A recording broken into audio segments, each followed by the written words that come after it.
Hello there, and welcome back. Today, we're going to be making an all-time classic of a dish, chicken noodle soup, and I'm going to show you how to do it. And for your convenience, here's the ingredients.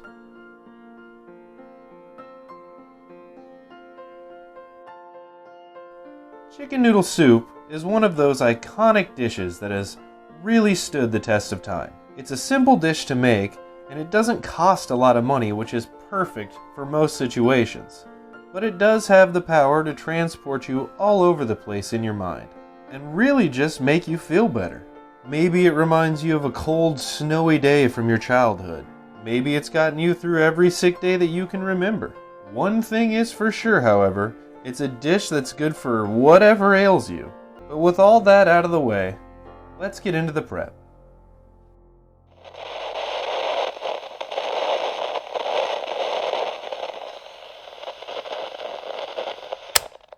So to get this whole thing started, we're going to go ahead and cut up a few carrots.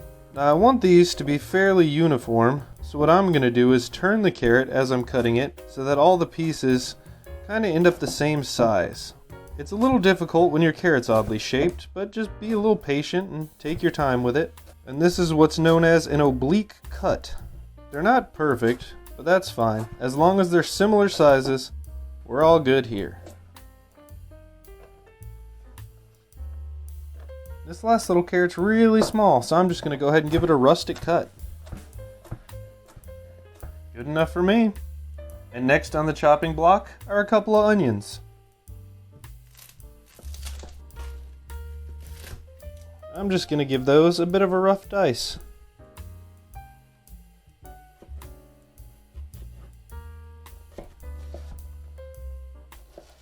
Nothing too crazy.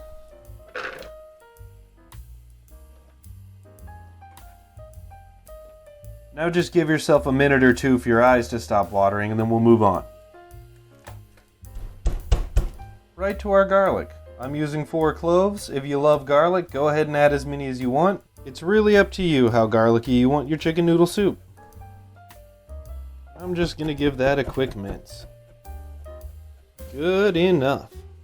I'm going to make a quick bouquet garni with a little bit of thyme, a little bit of rosemary, and just a little bit of sage. Nothing super crazy, because I don't want to overpower the chicken in the chicken noodle soup. I just kind of want to enhance all those flavors. I told you we'd be using a lot of butcher's twine this season. That's it for the veg, so now it's time to move on to the chicken. I've got a couple large chicken breasts that I'm just going to trim some of this excess fat off of and clean up just a little bit. Then I'm going to do my best to flatten this down and try and get a nice halfway cut on the chicken breast so that I can brown more of the chicken and get it to cook through better. Just like that. You want to be really careful when you're doing this so you don't get a finger caught up underneath that knife. It can be a little sketchy, so just take your time, be careful. But if all goes well, you'll end up with 4 nice pieces of chicken that we're then just going to give a nice coating of salt and a nice coating of pepper.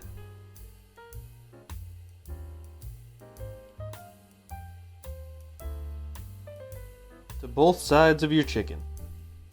And we're going to be browning this off in the pan to give it some color and some flavor, and then setting it aside, and we'll start the rest. And that's really it for the prep. You did great. So now I'll see you at the oven for the cook.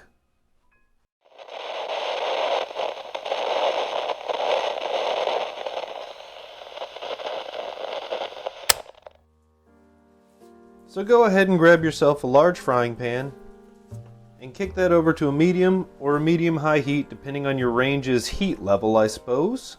And we're going to add about a tablespoon of bacon grease or vegetable oil or whatever you're trying to cook with. And then we'll just let that come up to temperature and start cooking our chicken.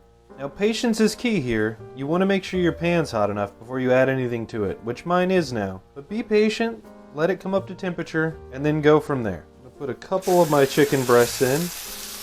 Then I'll let these go and then add the next ones so I don't overcrowd the pan.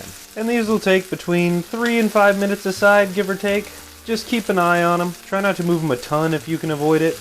But it's better to check and know you're not burning it than to flip it over and be sad.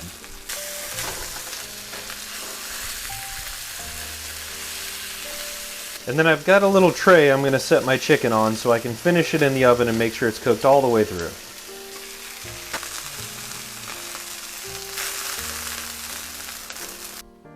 In goes the next.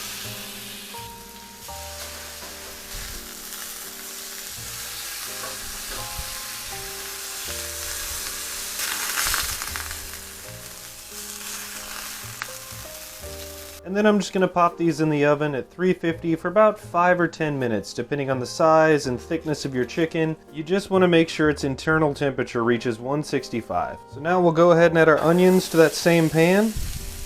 Hit those with a little salt to bring some of that moisture out. Go ahead and add our carrots to that same pan. And we're just going to toast some of this off until the onions start to caramelize, the carrots get a little soft, and then we'll add our garlic and move on from there. And while all this is cooking, get yourself a large pot so we can put everything in there and get ready to actually make the soup. Now that the onions are a little soft, we can go ahead and add our garlic. And then we need the help of our old friend, Spatchy Boy, to help us with the last little bits of what's going on here.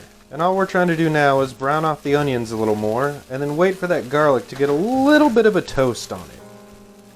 And then I'm going to add just a little bit of chicken stock to deglaze the pan. Scrape off any of that goodness from the bottom. And then transfer all that to your large pot. Now go ahead and add both your containers of chicken stock.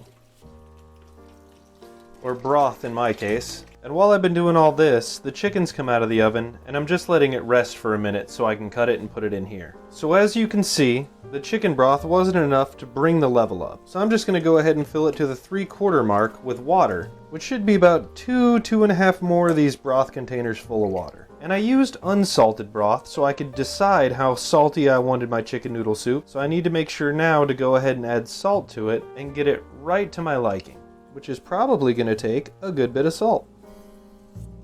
And then I'm just going to go ahead and add a little pepper to that as well. So the salt and pepper in it now is about exactly where I want it. So we're just going to go ahead and bring it up to a boil and then back down to a simmer and let it sit there uncovered for about 30 minutes or so. And while all that's going on, I'll go ahead and cut my chicken and get it ready to add to this here in a little bit. Alrighty, it's been about a half hour now. I'm going to go ahead and add my chicken to the pot. Trying to be careful not to splash it on myself, but I probably will. And don't forget to add your herb bundle. We're just going to go ahead and cover this, get it right about a simmer, and let it sit like this for about an hour or so. So I'll see you then. Alright, it's been about an hour. We're going to go ahead and add our noodles to the pot, as many as will fit. It should be anywhere from 2 to 4 cups of noodles, give or take. And I am using the cheapest wide egg noodles I could get. And we're just going to keep letting this go on a simmer for as long as it takes those noodles to cook. And while I'm here, I'm going to go ahead and grab that bouquet garni and go ahead and throw it away. It's done its job now and introduced all those delicious flavors, so we don't really need it anymore. And this should take, depending on the noodles, about 7 or 10 minutes, give or take. Just pull one out every once in a while, see if the texture's right, check the taste, and then just let it go until it's done. The noodles are cooked now, the flavors have all blended together. I'm going to go ahead and turn this on low so I don't cook the noodles any farther or off entirely, and I'll see you over at the cutting board for the big reveal. And would you look at that? It's light, but still a little heavy. You get that iconic chicken soup flavor, but with a little bit of rosemary and thyme and sage dancing around in the background. The carrots are butter soft, and the onions have almost disappeared into the soup itself. It truly is a flavor to behold, and it's absolutely timeless. But thanks for stopping by, and if you liked the video, maybe think about subscribing. And until next time, as I always say, if it's bad for the heart, it's good for the soul. And I'll see you in the next one. Stop. Don't go yet. This is really important. I know the holidays can be a time of great joy and wonder for a lot of people, but for others it can be a sad time of year and come with a lot of loneliness. And if you're one of those people that struggles around this time of year, or even have thoughts of unsubscribing from life, please, please, please talk to somebody. Talk to a friend, talk to a family member, find a doctor and talk to them. Just don't stay silent. I can promise you that you are not alone in this. You're not the first person to feel this way, and you won't be the last. But the worst thing you can do is not tell someone you're struggling. It's hard to accept when you need help, but there's absolutely nothing wrong with it. I'll link some of the hotlines right here. And if you feel like you're going down that dark and lonely road, I implore you to talk to somebody. You are loved and you are worth it. And I'll see you in the next video.